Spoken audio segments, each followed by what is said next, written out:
حي على الفلاح وقل رب زدنی علما۔ ایک بھائی نے پوچھا ہے کہ اگر ہم نماز میں سورہ فاتحہ کے بعد بڑی صورتیں شروع کریں تو کتنی آیتیں پڑھنی چاہیے؟ جیسے سورہ یاسین اگر ہم پڑھنا شروع کریں تو کتنی آیتیں کافی ہوں گی؟ دیکھیں، نماز کی پہلی 2 رکعتوں میں سورہ فاتحہ کے بعد دوسری صورتیں پڑھنا افضل ہے، مستحب ہے، واجب نہیں ہے۔ اور سورہ فاتحہ کے بعد بڑی سورہ کا کوئی حصہ پڑھ سکتے ہیں، ایسا پڑھنا جائز ہے، لیکن افضل اور بہتر یہ ہے کہ ہر رکعت میں مکمل سورہ پڑھی جائے۔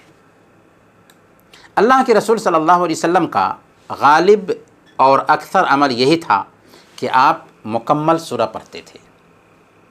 بخاری اور مسلم کی روایت ہے، حضرت ابو قتادہ رضی اللہ تعالی عنہ بیان کرتے ہیں کہ اللہ کے رسول صلی اللہ علیہ وسلم ظہر اور عصر کی پہلی 2 رکعتوں میں سورہ فاتحہ پڑھتے اور اس کے بعد مکمل سورہ پڑھتے تھے۔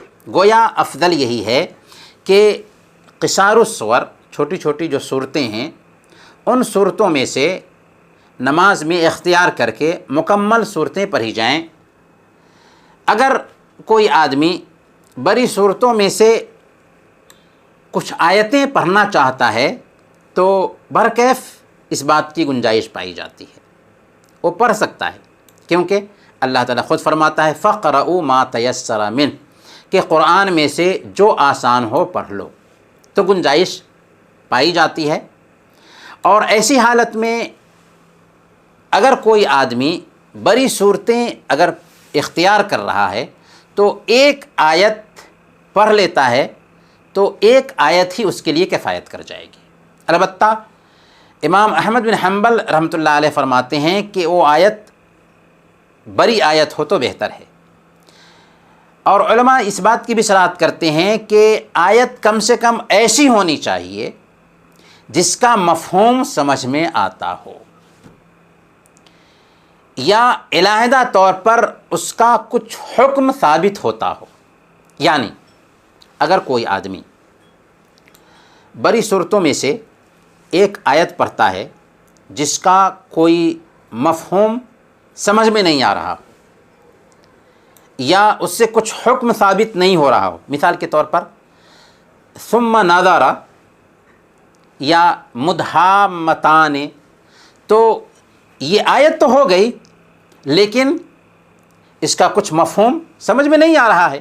خود بھائی نے سورہ یاسین کے بارے میں پوچھا ہے، تو اگر کوئی آدمی سورہ یاسین سورہ فاتحہ کے بعد میں پڑھتا ہے اور سورہ یاسین میں سے صرف یہ سمجھتا ہے کہ ایک آیت پڑھنی ہے اور یاسین کہہ لے تو کافی نہیں ہوگا، کیونکہ یاسین سے کچھ میسج نہیں مل رہا ہے۔ اس لیے یاسین کے بعد 2-3 آیتیں کم از کم اسے پڑھنی ہوں گی، جس سے میسج سمجھ میں آ جائے، مفہوم واضح ہو جائے۔